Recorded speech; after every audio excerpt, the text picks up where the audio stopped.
திமுக காங்கிரஸ் கட்சிகளுக்கு இடையிலான தொகுதி பங்கீடு எந்த நிலையில் உள்ளது என்பது பற்றி திமுக தலைமை அலுவலகமான அறிவாலயத்தில் உள்ள நமது செய்தியாளர் சாரதாவிடம் கூடுதல் தகவல்களை கேட்கலாம். திமுக காங்கிரஸ் கூட்டணி இடையிலான தொகுதி உடன்பாடு எந்த நிலையில் இருக்கின்றது சாரதா?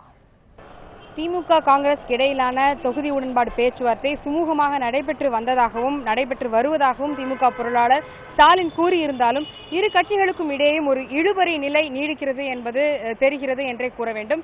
எனவே இதற்கு முன்பாக நடந்த விஷயங்களை வைத்து பார்க்கும் பொழுதும் இன்று காங்கிரஸ் தலைவர்கள் டெல்லியில் இருக்கக்கூடிய நிலையை பார்க்கும் பொழுதும் இரு கட்சிகளுக்கும் இடையே ஒரு இழுபறி நிலை நீடிக்கிறது என்பது உறுதியாகிறது.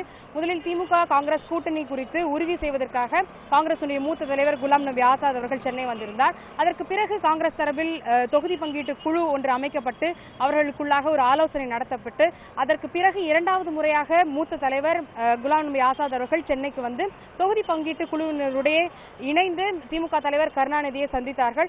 அன்று கூட்டணி குறித்த குறைந்தபட்சம் எத்தனை இடங்கள் காங்கிரசுக்கு ஒதுக்கப்படும் என்பது குறித்து முடிவு செய்யப்படும் என்று பெருமளவு எதிர்பார்க்கப்பட்டது.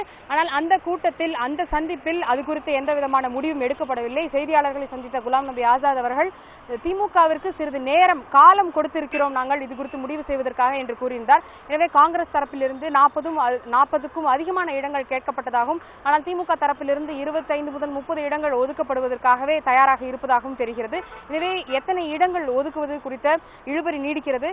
இந்த சந்திப்புக்கு பிறகு குலாம் நபி ஆசாத் அவர்கள் மீண்டும் காங்கிரஸ் தரப்பில் அமைக்கப்பட்டிருந்த தொகுதி பங்கீட்டு குழுவினருடைய ஆலோசனை நடத்தினார். இன்று திடீரென்று காங்கிரசினுடைய தலைவர் EV.K.S. இளங்கோவன் மற்றும் KV தங்கபாலு அவர்களும் டெல்லியில் இருக்கிறார்கள். எனவே திமுக காங்கிரஸ் இடையிலான இந்த கூட்டணியில் எத்தனை இடங்கள் பெறலாம், எந்தெந்த தொகுதிகள் பெறலாம் என்பது குறித்து பேச்சுவார்த்தை நடத்தப்படும் என்று எதிர்பார்க்கப்படுகிறது. மேலும் காங்கிரஸ் கட்சிக்குள்ளேயும் கூட பல கோஷ்டி பூசல்கள் இருப்பது தெரிய வருகிறது. ஏனென்றால் தொகுதி பங்கீட்டு குழுவினர் ஆலோசனை நடத்தி முடித்த பிறகு சிதம்பரத்தினுடைய ஆதரவாளர்கள் தனியே ஒரு கூட்டத்தை நடத்தி தங்களுக்கு எந்தெந்த தொகுதிகள் வேண்டும் என்ற பட்டியலை சிதம்பரத்திடம் கொடுத்திருந்தனர். எனவே ஒரு குழப்பமான நிலை காங்கிரசுக்குள்ளேயும் நீடிக்கிறது. திமுக காங்கிரஸ் இடையிலான கூட்டணி பேச்சுவார்த்தையும் தொகுதி பங்கீடும் இன்னும் முடிவடையவில்லை. இந்நிலையில் இவர்களுடைய இந்த டெல்லி பயணம் இது முடித்து அவர்கள் வந்த பிறகு எத்தனை இடங்கள் கேட்க வேண்டும் என்பது குறித்து காங்கிரசுக்குள்ளே ஒரு ஒருமித்த கருத்து ஏற்படும் என்று எதிர்பார்க்கப்படுகிறது. அதற்கு பிறகுதான் திமுக காங்கிரஸ் கூட்டணி இடையிலான இந்த கூட்டணி பேச்சுவார்த்தை என்பது முடிவு செய்யப்படும். தற்போது வரை பார்த்தோம் என்றால் திமுக கூட்டணியில் 13 இடங்கள் ஒதுக்கப்பட்டுள்ளது. அதாவது இந்தியன் யூனியன் முஸ்லீம் லீக் மற்றும் மனிதநேய மக்கள் கட்சிக்கு 5 இடங்கள் தலா 5 இடங்கள் ஒதுக்கப்பட்டுள்ளது. அது தவிர பெருந்தலைவர் மக்கள் கட்சி, சமூக சமத்துவ படை மற்றும் மற்றொரு கட்சி விவசாய தொழிலாளர் கட்சிக்கும் தலா ஒரு இடம் ஒதுக்கப்பட்டுள்ளது. மீதியுள்ள கட்சிகளுக்கு இன்னும் இடங்கள் ஒதுக்கப்படவில்லை. SDPI கட்சியினருடன் பேச்சுவார்த்தை தொடர்ந்து இணைப்பிலேயே இருங்கள். இன்னும் பல தகவல்களை உங்களிடமிருந்து பெற இருக்கின்றோம். முன்னதாக சத்தியமூர்த்தி பவனிலிருந்து நமது செய்தியாளர் டார்வின் நம்மிடையே இணைப்பில் இருக்கிறார். டார்வின், காங்கிரஸ் தலைவர் EV.K.S. இளங்கோவனின் திடீர் டெல்லி பயணத்திற்கு என்ன காரணம்? அதாவது EV.K.S. இளங்கோவன் அவர்களுடைய அந்த திடீர் பயணத்திற்கு முக்கிய காரணம் என்னன்னா, திமுகவுக்கும் காங்கிரஸ் கூட்டணிக்கும் இடையே இருந்த அந்த தொகுதி உடன்பாடில் இருக்கிற ஒரு சிக்கலான நிலை நீடிக்கிறது. காரணம் என்றால் காங்கிரஸ் தரப்பிலிருந்து 60 சட்டமன்ற தொகுதிகளை தங்களுக்கு ஒதுக்க வேண்டும் என்று கோரிக்கை விடுத்திருக்கிறார். ஆனால் திமுக தரப்பிலோ 35 40 வரை, அதாவது அதிகபட்சமாக 40 வரை தொகுதிகள் கொடுக்கிறதுக்கு தயாராக இருப்பதாக தகவல் தெரிவிக்கிறார்கள். இதன் காரணமாக தொடர்ந்து ஒரு சிக்கலான சூழ்நிலை நிலவி வருகிறது. காரணம் என்னென்னா, திமுகவின் ஒரு சில அவங்களுடைய கருத்து என்னன்னா, ஏற்கனவே வந்துட்டு காங்கிரஸில் இருந்து பிரிந்து சென்று விட்டார்கள். தமாக பிரிந்து சென்றதன் காரணமாக அவர்களுடைய பலத்தையும் ஒரு கணக்கில் எடுத்துக்கொண்டு தற்போது 40 வரை தான் கொடுக்க முடியும் என்ற ஒரு தகவலை அவர்கள் தெரிவித்திருக்கிறார்கள். இதன் காரணமாக தற்போது ஒரு சிக்கலான சூழ்நிலை நிலவி வருகிறது. எனவே EV.K.S. இளங்கோவன் அவர்கள் தற்போது இங்கிருக்கிற சூழ்நிலையை டெல்லியில் இருக்கும் தலைமைக்கு எடுத்துரைப்பதன் விதமாக வந்துட்டு டெல்லி பயணம் மேற்கொண்டிருக்கிறார். மேலும் அங்கிருந்துட்டு டெல்லி தலைமையில் இருந்துட்டு அவர்கள் கொடுக்கும் ஆலோசனையுடன் மீண்டும் தமிழகத்திற்கு வந்து மீண்டும் இந்த கூட்டணி பேச்சுவார்த்தையில் ஈடுபட போவதாக தெரிகிறது.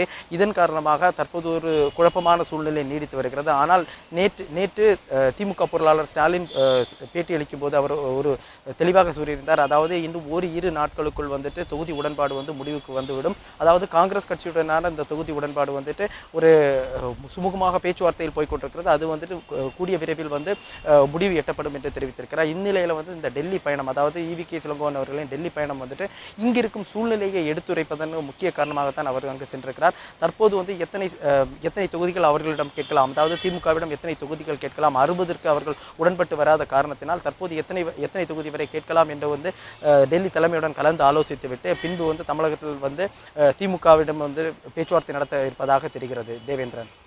டார்வின், தொடர்ந்து இணைப்பிலே இருங்க. அறிவாலயத்திலிருந்து இணைந்திருக்கக்கூடிய சாரதா, திமுக தரப்பில் EVKS இளங்கோவனின் இந்த டெல்லி பயணத்தை எப்படி பார்க்கிறார்கள்?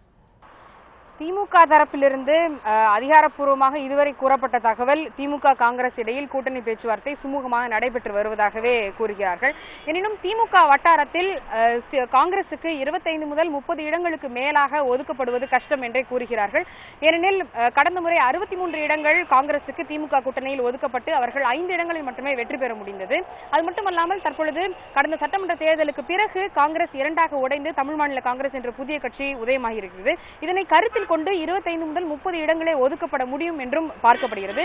இந்த நிலையில் காங்கிரஸ் தலைவர்கள் டெல்லி பயணத்தை மேற்கொண்டு இருந்தாலும் கூட 25 முதல் 30க்கு மேலான இடங்களை ஒதுக்குவது கடினம்தான் என்றும், ஆனால் இந்த பேச்சுவார்த்தை சுமூகமாக நடைபெற்று முடிந்தால் மட்டுமே திமுக காங்கிரஸ் கூட்டணி மட்டுமல்லாமல் திமுக கூட்டணிக்கு ஒரு முழு வடிவம் பெறுவதற்கான நிலை ஏற்படும்.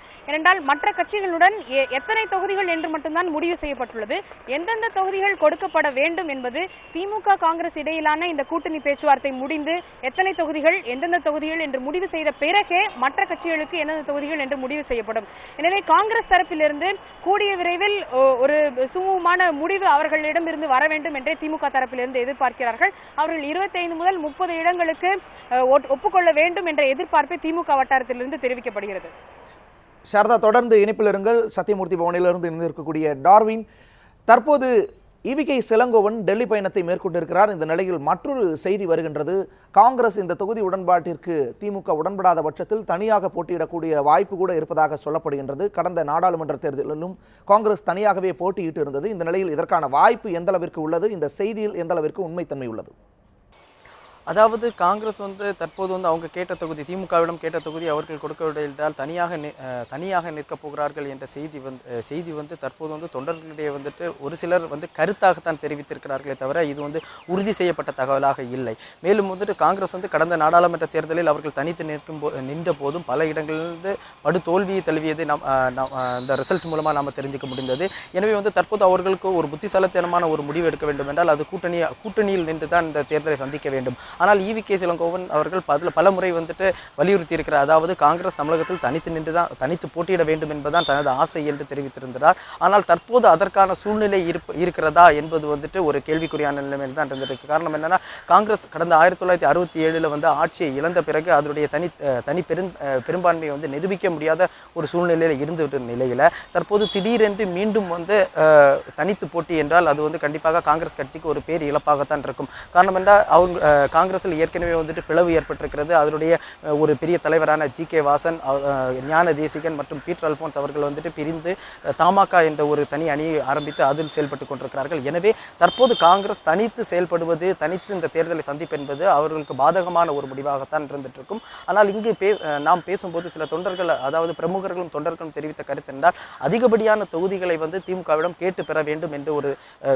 ஒரு கருத்தை அவர்கள் வலியுறுத்தி இருக்கிறார்கள். ஆனால் கூட்டணியில் வந்துட்டு காங்கிரஸ் கேட்ட ஒரு தொகுதி வந்து திமுக கொடுக்க மறுக்கும் பட்சத்தில் திமுகவிடம் இருந்து சில தொகுதிகள், அதாவது அவர்கள் 35 என்றால் இவர்கள் 40 வரை டிமாண்ட் செய்து அதை வாங்கி கூட்டணியுடன் நிற்க வேண்டும் என்பதுதான் இவருடைய கருத்தாகவும் இருந்துட்டு இருக்கு. காரணம் என்னன்னா, தற்போது காங்கிரசுக்கு தமிழகத்தில் வந்துள்ள பெரும்பான்மையும் பலம் என்பது வந்து சற்று தொய்வு தான் ஏற்பட்டிருக்கிறதே தவிர தனிப்பெரும் கட்சியாக காங்கிரஸ் இல்லை. காங்கிரஸ் பேரியக்கம் என்பது 1967க்கு அப்புறம் அதற்கு பிறகு வந்து ஒரு மிகப்பெரிய ஒரு எழுச்சி பெறாத நிலையில் தற்போது தனியாக நிற்பது என்ற முடிவு வந்து ஒரு மிகப்பெரிய ஒரு பாதகத்தை தான் காங்கிரசுக்கு விளைவிக்கும் என்பதும் இவர்கள் கருத்தாக இருந்துட்டு இருக்கிறது. மேலும் அரசியல் நோக்கர்களும் அதைத்தான் சொல்லிருக்கிறார்கள். காரணம் என்னன்னா, காங்கிரசுக்கு இங்கு ஓட்டு வங்கி என்பது அவருடைய விசுவாசிகளான ஓட்டு வங்கி மட்டுமே ஒரு 4% மட்டுமே இருக்கிறது. மற்றபடி அந்த காங்கிரசுக்கான ஓட்டு வங்கி என்பது பெரிய அளவில் இல்லாத காரணத்தினால் திமுகவுடன் இணைந்து போட்டியிடுவது என்பதுதான் அவர்களுக்கு புத்திசாலித்தனமான முடிவாக இருக்க வேண்டும். அதற்கு இவர்கள் வந்துட்டு கூட்டணி உடன்பாட்டை உட்கார்ந்து பேசி, அதாவது அமர்ந்து பேசி கூட்டணிக்கான உடன்பாட்டை ஏற்படுத்திக் கொள்ள வேண்டும் என்பதுதான் அனைவருடைய கருத்தாக இருக்கிறது. தேவேந்திரன். டார்வின் ஈவிகே இளங்கோவன் டெல்லி பயணப்பட்டு இருக்கிறார். இந்த நிலையில் தமிழகத்தின் மற்ற காங்கிரஸ் தலைவர்களான ப. சிதம்பரம், கே.வி. தங்கபாலு போன்ற தலைவர்களின் கருத்து என்னவாக உள்ளது?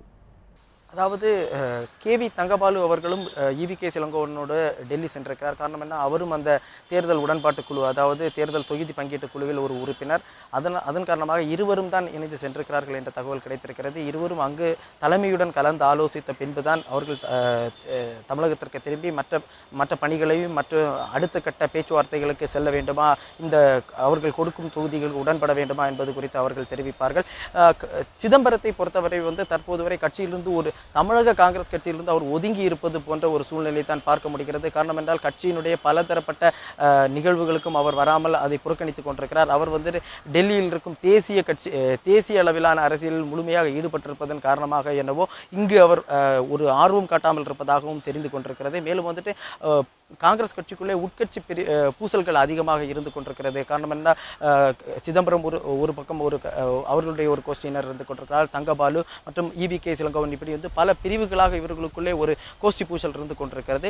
ஆனால் தற்போது சட்டமன்ற தேர்தலை சந்திக்கும் போது தற்போது வரை சிதம்பரம் அதற்கு குறித்து எந்த ஒரு பெரிய அளவுக்கு ஒரு விமர்சனம் செய்யவோ இல்லை எந்த அளவுக்கு தொகுதியை பெற்றுத்தரவோ என்ற ஒரு கருத்துக்களையும் அவர் வெளியில் கூறாமல் இருந்திருக்கிறார். ஆனால் தலைமையிடம் அவர் வலியுறுத்துவதாக தெரிகிறது. காரணம், அதிகமான தொகுதிகளை பெற்று நம்ம இந்த சட்டமன்ற தேர்தலை சந்திக்க வேண்டும் உள்ளிட்ட கருத்துக்களை தலைமையிடம் நேரடியாக அவர் வலியுறுத்துவதாக தெரிகிறது. ஆனால் தமிழக தலைமையிடம் அவர் வலியுறுத்தியதாக எந்த ஒரு தகவலும் தற்போது வரை தெரிவிக்கவில்லை. ஆனால் கார்த்தி சிதம்பரத்தை பொறுத்தவரைக்கும், அதாவது ப. சிதம்பரத்தின் மகனான கார்த்தி சிதம்பரம் அவர் ஒரு பேட்டியில் சொல்லியிருந்தார், கண்டிப்பாக கூட்டணியில் நிற்க வேண்டும். காங்கிரஸோட கூட்டணி இப்போதைக்கு வெற்றி பெறுறதுக்கான சூழ்நிலை இருக்கு, அது மாதிரிப்பட்ட கருத்துக்களை அவர் தெரிவித்திருந்தார். எனவே இவர்கள் ஒரு தமிழக தலைமையுடன் ஒரு ஒத்துப்போகாத சூழ்நிலை இருந்தாலும் ஒட்டுமொத்தமாக காங்கிரஸ் கண்டிப்பாக இந்த தேர்தலில் வெற்றி பெற வேண்டும் என்ற ஒரு முனைப்புடன் செயல்பட்டு வருகிறார்கள். அவர்கள் தன்னிச்சையாக செயல்பட்டு இருந்தாலும் அது தலைமையின் கீழ் இருப்பதன் காரணமாக இந்த ஒரு அவர்களுடைய கருத்து காங்கிரசின் நலனுக்காகத்தான் இருந்து கொண்டிருக்கிறது என்று தெரிகிறது. காங்கிரஸை பொறுத்த வரைக்கும் சிதம்பரத்தை பொறுத்த வரைக்கும் அவர் தன்னுடைய கருத்தை நேரடியாக தலைமைக்கு தான் தெரிவிக்கிறார் என்ற ஒரு சூழ்நிலை இருந்திருக்கு. அதனால் தமிழக தலைமையிடம் அவர் வலியுறுத்தியதாக தெரியவில்லை. தேவேந்திரன். டார்வின், உங்களுடைய தகவல்களுக்கு மிக்க நன்றி. சத்தியமூர்த்தி பவனிலிருந்து இணைந்தமைக்காகவும் அதே போல அறிவாலயத்திலிருந்து இணைந்திருந்து பல்வேறு தகவல்களை தெரிவித்த சாரதா, உங்களுக்கும் மிக்க நன்றி.